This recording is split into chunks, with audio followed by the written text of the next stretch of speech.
Actually, we are in the nice space of Wall Street English Institute. I really like the atmosphere, the team, the spirit. We present our startup, what we did, our journey.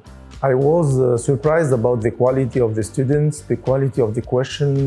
They asked really very specific question concerning the success story of Boubaker Motors, the challenges what we faced out, and really I am really happy about this interaction with the students. I suggest entrepreneurs to learn English, to go deeply with this language, because it's the key to build a strong partnership with suppliers, customers, partners. It's really a key.